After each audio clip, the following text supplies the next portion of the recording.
The next panel discussion will be about ESG investment for profit and for impact.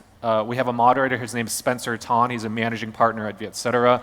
You guys also might recognize him. He was formerly the director of entrepreneurship and innovation at Fulbright University. Spencer, if you can come up here as well. We also have our two panel speakers. We have Gabor Fluit. He's better known for his day job. He's CEO of DeHoyst. DeHoyst is an agricultural company. I guess he can explain better than I can. But more importantly, today he's in the capacity of vice chairman of EuroCham. EuroCham has a big event coming up next week or the week after, I believe, GFI. I'll let him explain what that acronym stands for, but it's all about ESG today's topic. And we also have our other last panel speaker, Holly. She's from the HEINEKEN team, corporate affairs director, has a lot to share about sustainability. So the three of you, please make your way to the stage and we will get started. Thank you so much.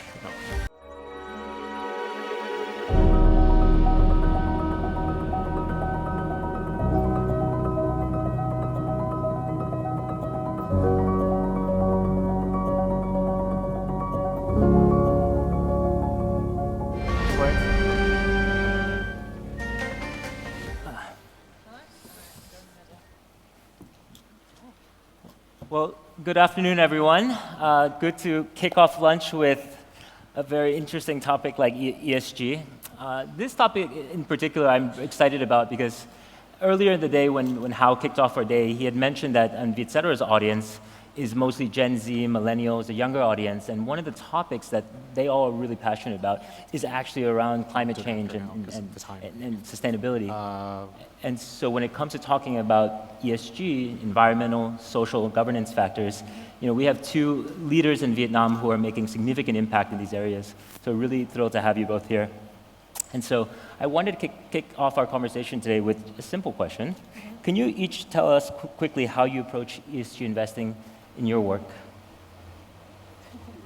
All right, I'll go first. Thanks, Spencer.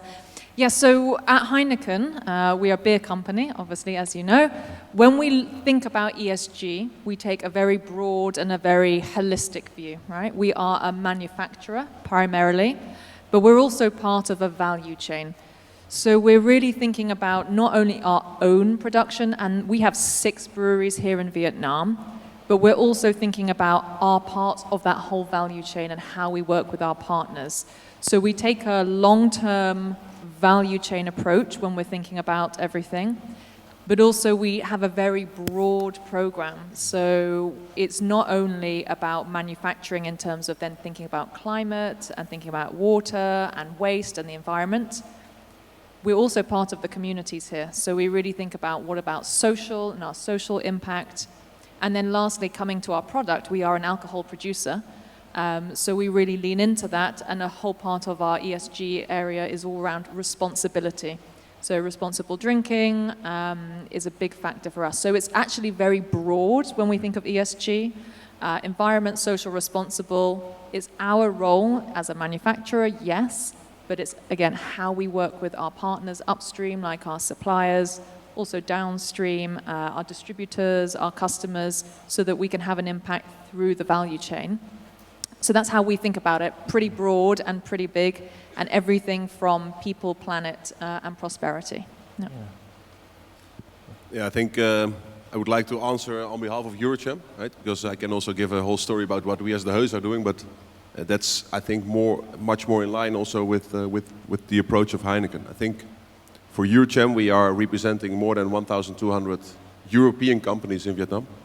And as everybody hopefully is aware of, Europe is, in many aspects, a little bit ahead of the rest of the world when it comes to regulation, when it comes to new the governance coming up, but also both listed and private companies with their head offices in Europe, they are forced by their stakeholders and also intrinsically explaining and communicating targets, very clear targets on what they want to achieve as companies. HEINEKEN is a very good example of that. Right. So all these 1,200 members of EuroCham in Vietnam, they're all very interested in understanding what will this mean for Vietnam, and the governance part of your ESG is then very important. So as EuroCham, we try to do the lobbying work towards the Vietnamese government on behalf of the European business associations. And especially since the COP26 commitment of the Prime Minister, where he explicitly said Vietnam wants to be carbon neutral by 2050. Right. We get a lot of requests from our businesses in Vietnam. Okay, what does this mean for us? And what opportunities will it bring, but also what is expected from us as foreign business? Holly, I'm wondering, in terms of the governance factor, what are some of the things that a company like Heineken also values in terms of other ESG factors? Yeah, so when it comes to governance, actually it's all about making sure that sustainability is really embedded in your business. It's not just this extra thing and this extra department with maybe a little bit of budget here or there for charity work. It's really about embedding it in your business. So I think if you have a business and on your strategy on a page, there's not nowadays something about sustainability and a long-term view on sustainability goals, you're missing something. So for us, it's really in our global strategy about how we do business. Along with our financial goals, we have sustainability goals. When we go to the market and we report our annual results every year, we report our sustainability results every year. So it's really about now how it's so embedded in business reporting. We have structures for governance, like, for example, Alex, our managing director who spoke this morning, he's also the chair of our Heineken Vietnam Sustainability Committee, and we have responsibilities across different areas in the business, and we have to meet regularly to discuss these. So for us, it's really about embedding it in the business, in the day-to-day operations, but also making it very formal, part of your strategy, part of your reporting, and that's how we actually push ourselves to keep doing it as well. It keeps you really committed and locked in and not just, oh, it's a good year, let's do something nice, it's a bad year, let's not do it. It's really about long-term commitment in your structure as a company. Can you share a little bit more about Heineken's 2025 sustainability benchmarks? It's really, really empowering and cutting edge to see a company like Heineken have such, I think, stringent but also very specific types of goals that you can publicly broadcast and actually be pretty transparent about how you're going to get there. Yeah, sure. So I think most European companies have public goals, right? And that is one of the first steps when you're entering into ESG, is to be transparent. What are you trying to achieve? So we have global goals, a bit like De Hersey, I'm sure you have global goals. And our global goal is to be net zero in 2030, through the value chain net zero by 2040. And then in Heineken Vietnam, we went a little bit bolder and a bit faster. So for 2025, we said, in 2020 we announced this, we want to be 100% renewable energy. We want to be zero waste to landfill across all of our sites, and we want to be water balanced. And we said that very openly, transparently. Some of them are really tough. To be honest, the zero waste to landfill we already achieved this year. Actually, that's a really great milestone for us. But 100% renewable energy, are we there? No. Are we on our way? Yes. But there are challenges also in Vietnam for that. And water balancing, maybe I'll come back to that later, is also a really big and bold ambition, which we announced without really knowing how we were going to do it at the time. So sometimes sustainability is a bit of a leap of faith, as in you put it on paper, you make it public, and then you have to try and hold yourselves to account, you have to share it. You also need to share if it's going well or if it's not going well. So yeah, we're very clear on what our goals are, and we share them, and we will try our best to meet them, but we'll also be honest where we face challenges. So 2025 is around the corner. Where are we now? So zero waste to landfill, yes, we are. None of our breweries send any waste to landfill. Wow. Then in terms of renewable energy, we're definitely over 50%, coming up to 60% to renewable energy. That's because at Heineken we use two kinds of energy, right? We use electricity and we use thermal energy to heat up the beer. You know, you literally boil beer. So we have in all of our breweries, there's a biomass plant next door, and it provides us the thermal energy. So all of our thermal energy is renewable. However, electricity is where we're really struggling. Large companies cannot get access easily to renewable electricity in Vietnam, and when you can, be it solar, it's still quite complex. Right. So electricity, frankly, we are not where we would want to be, but it's not something we can really solve by ourselves, and that's why we work with EuroCham and with others to really raise this up the agenda. And then when it comes to water balancing, pretty confident there. We've kicked off a great program with WWF, which I can share a bit more later.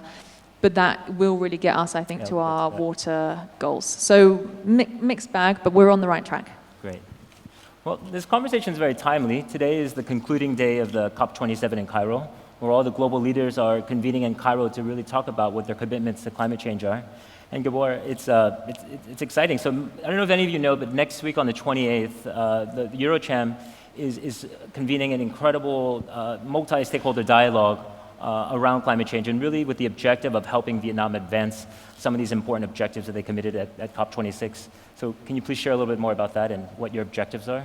Yeah, so this idea to organize this we call GV, Green Economy Foreign Exhibition, actually came from the COP26 commitment of the Vietnamese Prime Minister and the Vietnamese delegation. Because when Vietnam said we want to be carbon neutral by 2050, as one of the few really developing economies, it means something, right? You have to translate that into concrete action.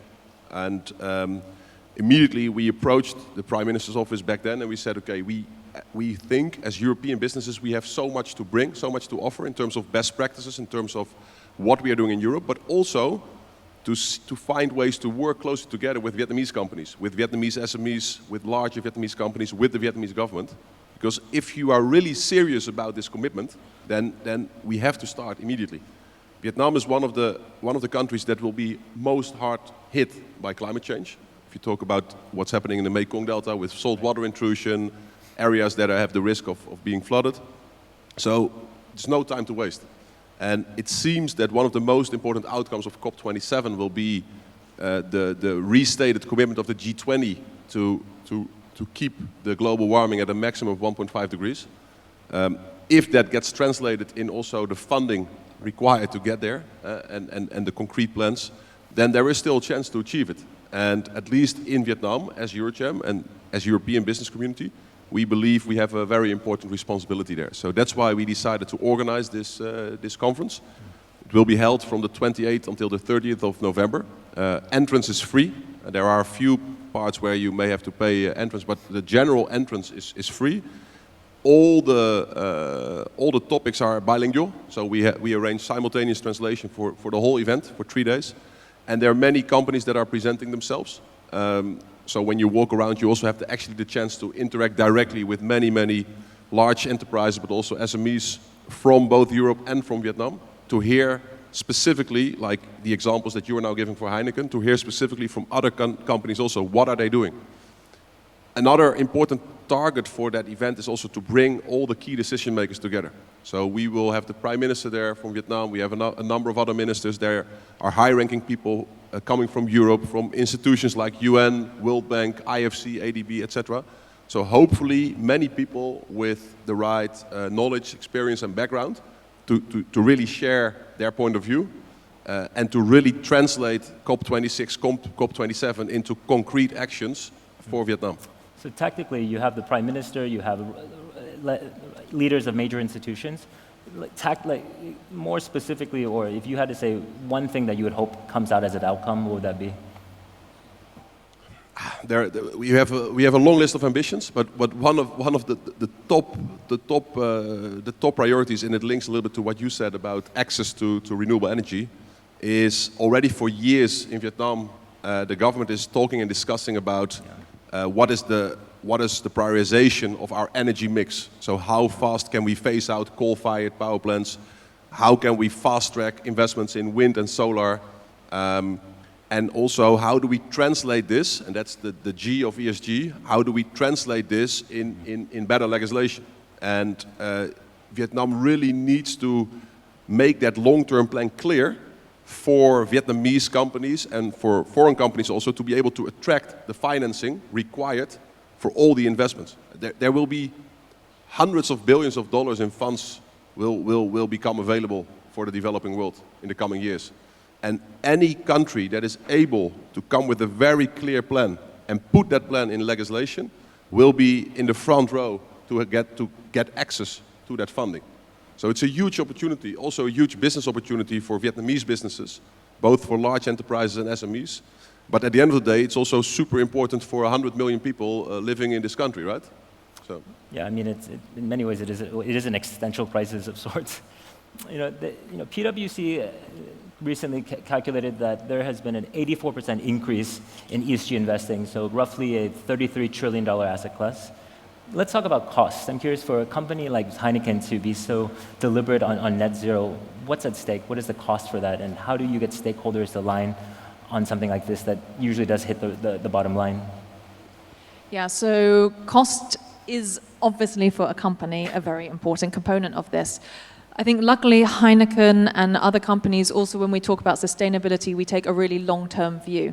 If you're trying to make business cases work with a 1-year return, a 2-year return, it often doesn't work with sustainability. You need to have the sight to look at 10-year contracts, 15-year contracts, and sometimes it's really hard because not everything is known in those business cases. So if you are a company that leans into long-term planning, that believes in it as part of your 20, 30, 40, 50 goals, then those conversations become easier. The ones who need to turn profit, straight away with all of their investments are going to find it more challenging, and that's the reality. But I think as a business, we always try to find also win-win solutions when it comes to sustainability. Some of our sustainable actions are actually helpful for us in terms of cost. For example, when you make beer and you boil the beer, afterwards there's a lot of grains and we call them spent grains, which then are very nutritious. And actually we sell them for things like animal feed, and that goes into a very nice circular economy loop. But also we are able to get some financing from that. So there is a natural win-win loop when you can find really value in waste, and that's why circular economy is a really important model that we can get going a little bit more as well. So Heineken is in many ways kind of a thought leader. It was voted top 3 or number 2 most sustainable company in Vietnam. What influence do you have on SMEs and other companies who want to make these types of investments? Yeah, so we really love to work with SMEs and encourage SMEs, because actually SMEs have such a great opportunity to build sustainability into their business from the very beginning. We're all sometimes very big legacy companies going through transformations, but SMEs can really be entrepreneurial from the very beginning. So we're always really open to sharing our knowledge and encouraging SMEs to start the journey, to start small. So we join lots of events, lots of forums, invite people to come and see what we're doing, because actually we think through entrepreneurs, SMEs, actually things can go a lot faster. And in Vietnam, which is a really entrepreneurial culture, it's a real opportunity. Gabor, EuroCham represents the interest of over 1,200 businesses, some large, some small. What are some of the challenges that you're seeing members having implement these types of ESG investments? Because I think we don't need to tell the whole room the value of sustainability, right? But what are some of the choke points that you're seeing from moving this forward? I think out of this more than 1,200 members that we have, what we get back a lot is what I said before, like try to lobby for clarity. If you are a new business and you are a very large business, there are things that you have in control, right? You can do yourself in your primary processes, but there are also things where you really depend on the legislative work, the legislative framework, and clear rules and regulations. And also, when you talk about a level playing field, referring to the cost question, right? If Vietnam as a country becomes more ambitious and also puts very clear targets on what to achieve by when, and what are the non-negotiables and what are the rules, and these rules are implemented accordingly, then you create a level playing field. And then it's also for businesses who maybe today still have a doubt, like, should I already take that step or should I be more in a waiting seat? We can push them to the right direction, because they know, okay, it's a must, you have to do it. So yeah, that's mainly some of our members are worried about the level playing field. Like, okay, if we follow what our European headquarters are telling us to do, are we still able to compete, right? So are we running too far ahead of the rest, and how do we translate these costs? So therefore, it is important to have the clarity on what should be achieved by when. At the same time, I think, especially the multinationals, like Heineken, but also like the Heus and like many of our other larger members, for them it's no longer a question whether or not you should do it. You know, even when the government is not yet asking for it, intrinsically because of all the other stakeholders, it will be done. But especially to push the whole economy in the right direction, both foreign SMEs, local SMEs, companies from whoever country, it is very important to create that clarity and have a very clear path to follow. Earlier you mentioned your work with the World Wildlife Fund. Is there any other impact that Heineken Vietnam contributes to outside of the value chain? Yeah, so I wanted to come back to water because I think it's really interesting because we all drink water, we all use water, and as big companies, of course, we all use water in our processes to manufacture, but also beer is 95% water. So we really can't neglect water as a key part of sustainability agenda. And that's why we made this commitment to be 100% water balanced.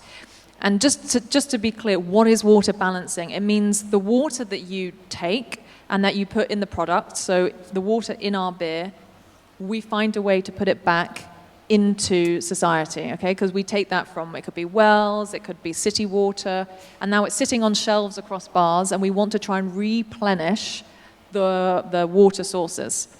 It's not actually something that our global headquarters make us do. We actually chose in Heineken Vietnam to do that and to make that announcement. And when I came, I thought, oh my goodness, we're crazy because we don't even know how to do it. And we've announced it. But we found the way because we really have a good partner in WWF Vietnam. They are experts in really solid calculation and methodology because we're really big into the numbers. And they have partnerships across the country, and we are working now on a lot of reforestation, community work that restores water. I know there's a lot of companies who are joining the 1 billion trees, but we actually do it not for the CO2 angle, we actually do it for water rebalancing. So that's why we do it, and I think there's a little video. Yeah, I think there's actually a video that shows a little bit more about this work.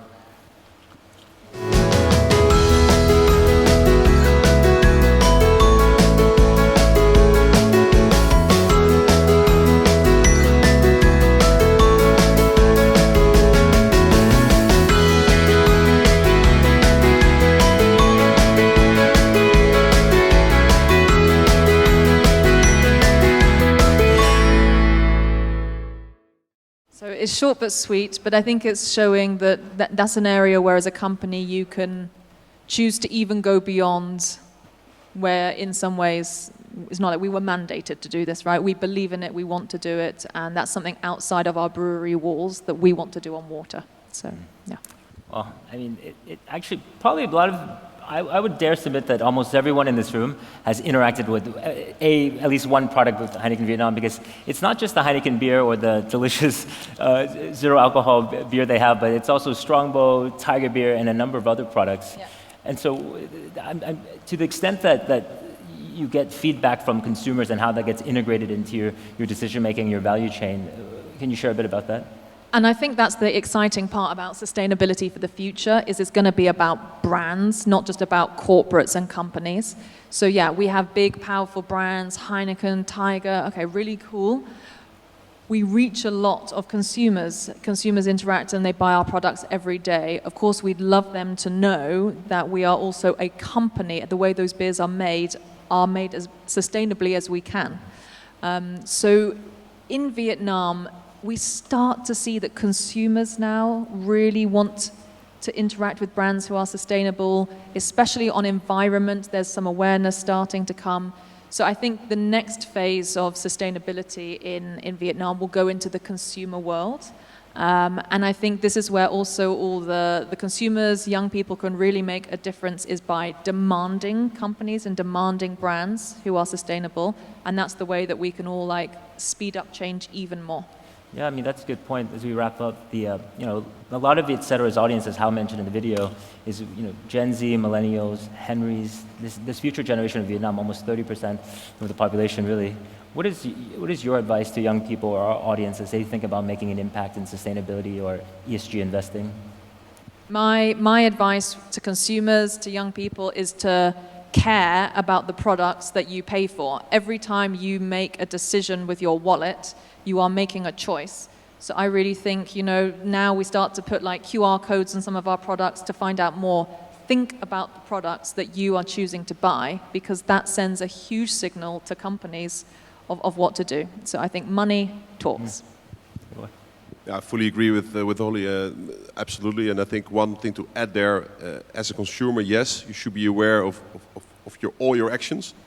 When you are in business, when you have your own company, or when you work for a company, good to realize, to one more time make the link to Europe, is since Vietnam entered the EU-Vietnam Free Trade Agreement, if Vietnamese companies, also SMEs, are able to adapt to the new legislation and the stricter legislation that is there now in Europe, it also opens tremendous opportunities for exports to the European side. So it's not a threat. It's really an opportunity, business-wise, and absolutely, as a consumer in your day-to-day actions, be actively aware of the choices you make, and then you can really make a contribution. And the final question, this is a theme that at HOW is very passionate about. As at Vietcetera, we want to be the platform that shares voices all around Vietnam. Are there other voices that you would like to see on the platform? I'd love to hear, and I just love to hear from young, vocal, activist kind of voices. So I think there's more people engaging in sustainability. I really want to hear from bottom, grassroots. What does sustainability activism look like in Vietnam? Like, it's huge in Europe right now, and maybe a little bit over the top in the UK. We've got so many protests that sometimes we can't even function. But I think in Vietnam, like, what are the young voices and the activists on sustainability really calling out for, and how can we engage them a bit more in a really positive and constructive direction for Vietnam? How? Young voices? Yeah, Hal told me this morning that this was mentioned this morning as well already. But I really think that the people working for the Vietnamese government directly involved in the decision making and also in the translation of COP26, COP27. So the people who are part of the current COP27 delegation in Egypt, try to bring them in these forums as well, because they can tell firsthand what the thinking is of the Vietnamese government in translating these goals into concrete actions. All right, well, I think that's all the time. Thank you so much for this conversation. For those of you, well, round of applause to our guests. They'll be around if you'd like to learn more about all the important work that Heineken is doing and the upcoming GT. Thank you, everyone.